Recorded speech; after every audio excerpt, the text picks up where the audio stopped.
Okay, I figure I'll film this before I get it dirty. So, it's the Scag V Ride II, brand new with a Kohler Command Pro 25 EFI with a 52-inch deck. And we will go over this thing in full detail and why I have it in just a minute.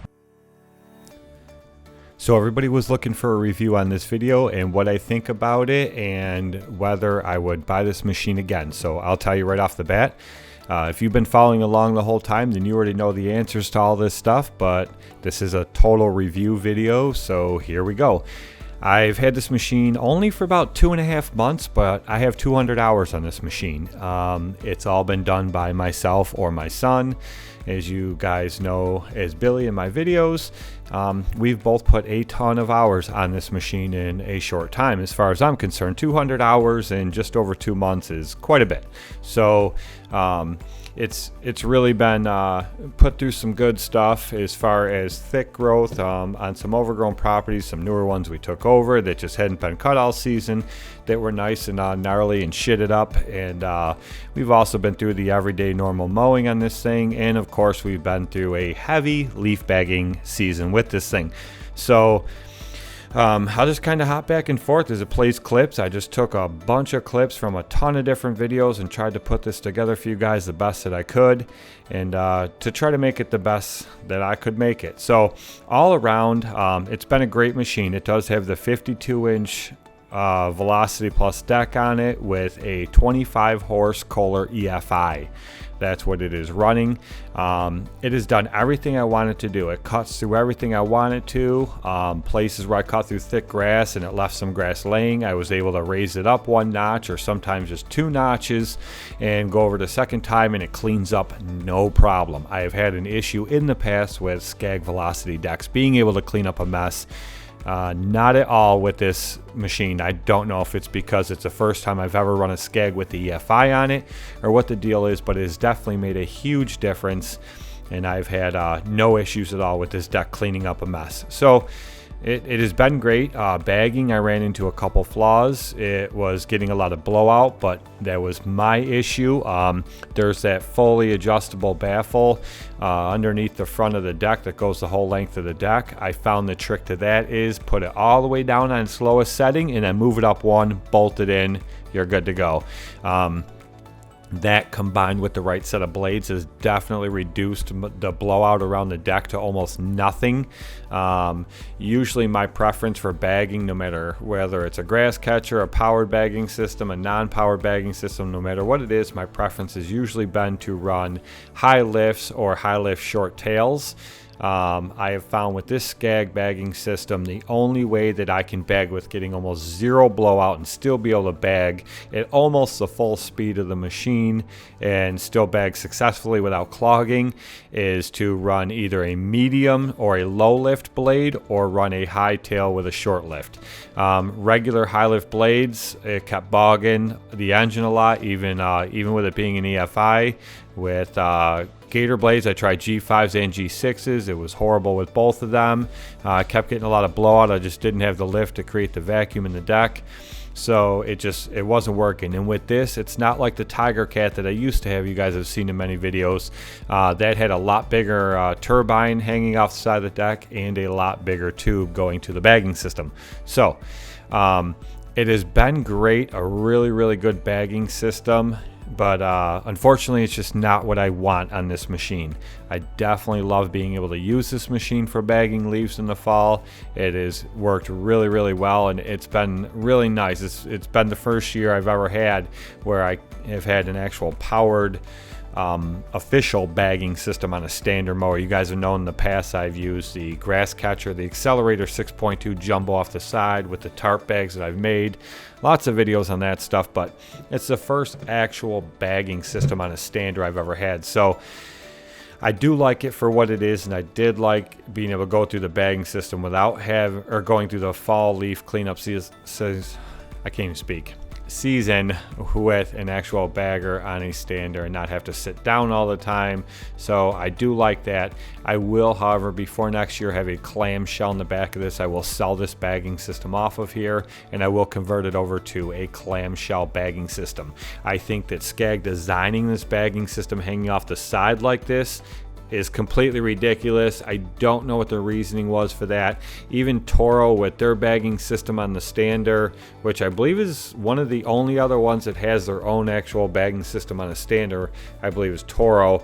Theirs is straight up over top of the wheel there, so not really making it much wider. I just think this is a real... It's very ridiculous, the design of this bagging system. Being at an angle like that, it makes it wider than the actual mower. So some gates that I could just fit in with this machine, even with the blower hanging off the side, I can't get in because of that bagger. The way it is on there, I could almost go in at an angle, and some of them I have been able to do that, and then just kind of turn it to get the bagging system to come in.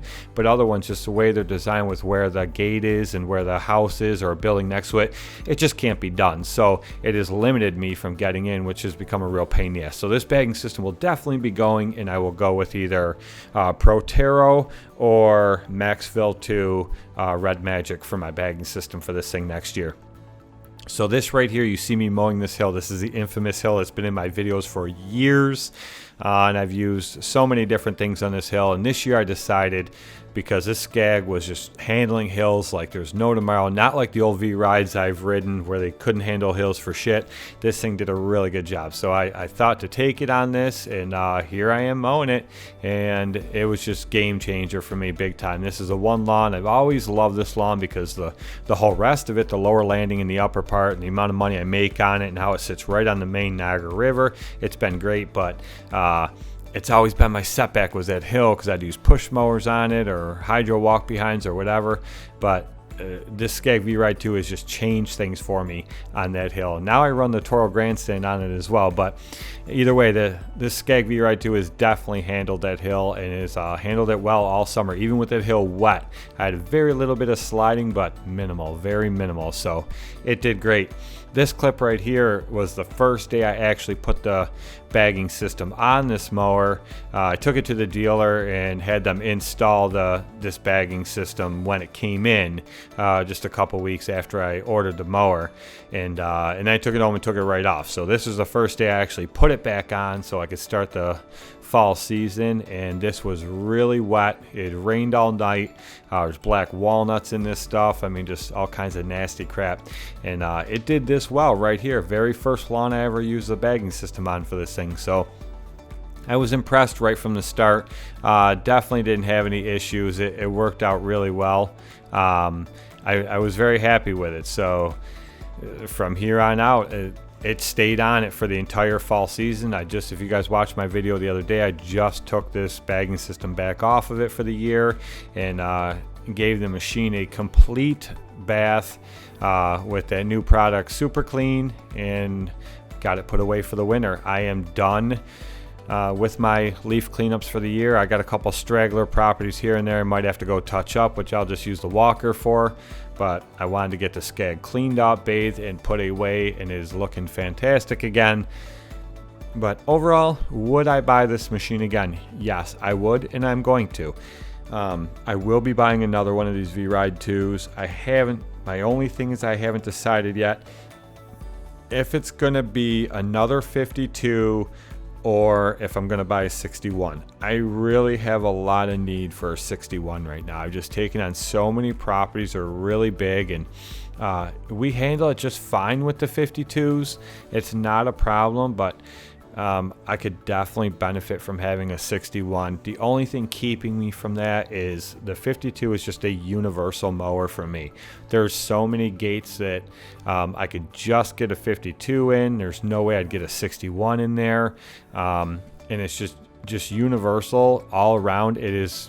The 52 is just the perfect machine for me. So that's why I have so many. I have two 56 decks for my walkers, and I have this V Ride that's a 52. I have the Toro Grandstand that's a 52. And so they're all right around that range right there. It's just the perfect width for me. So I think I might keep it, but I am in dire need of a 36-inch mower. And the 36 stander I had years ago, I sold to Ryan. He is just not willing to give it up to sell it back to me. And I recently bought a 36-inch walk behind it. Was not what I thought it was going to be, so it's already up for sale. But I desperately need a 36-inch mower, so maybe before another 52 V Ride comes in, it might be a 36 V Ride that I have to buy. I really would rather just buy another bigger mower, but I might not have that choice. Either way, I do love this machine. It's comfortable to ride. The controls are comfortable. 200 hours on it now. I know that's not much. It is quite a bit for the short amount of time I've put that 200 hours on, but you know, this machine does about half of the mowing every week. The other machines do the other half, so it's kind of split up. So 200 hours in 2.5 months, only doing half the mowing. That's quite a bit. And I've definitely gotten a feel for this machine, and so has Billy. He has spent a lot of time on this machine as well. We've probably put about the same amount of hours on it. Probably split that 200 hours right in half, and that's probably been half of it for each of us. But the controls are still nice and stiff. It's smooth. There's no jerkiness to it. It's just a really nice, comfortable machine to ride on. I haven't had any issues with this machine other than the typical Scag issues. This is I believe the 6th Scag machine that I have owned, and every single one of them that I have owned, whether I bought them used or brand new like I did with the Tiger Cat and brand new like I did with this one, bolts randomly come loose on these machines. I don't know why. I've had that issue with every Scag I've ever owned. It's just, you know, I check over them. I usually try to wash my machines at the end of every week. This summer didn't exactly go that way. I was very busy this summer, and it didn't always happen. But as I do at least check them every week. Every few days I blow out the air filters. Every few days I sharpen the blades on them. So I randomly look the machines over, and this one, just like every other Scag I've owned, you'll find random bolts that have come loose just everywhere and anywhere. It doesn't matter. I can't even be specific and say, oh, they're just on the frame or just on the deck, or it doesn't matter. Bolts randomly come loose on these Scag machines. I don't know why. So just the other day mowing, the pad that you lean against right there, there's a black wing nut on each side, and the one on the right hand side, all summer long, 2-3 times a day, I'd have to tighten that thing. It would keep coming loose. They're just the ones that hold the pad on. They would randomly come loose, and when I was doing a cleanup with it Friday, I looked down, I noticed that the one I'd been tightening all summer was gone. It wasn't even there. So now I have to go through my dealer and get one of those to put that back on. Just very annoying. So that's been pretty much the only issue with this machine. I love it. I have, like I said, no qualms about buying another one, and even my 9-year-old loves this machine. He has ridden it around quite a bit, but I'm going to finish this video off with a little clip of him just riding it around for the first time this summer. Thanks for watching, guys. That's my review, and enjoy the end here with my little guy cruising around on this V Ride.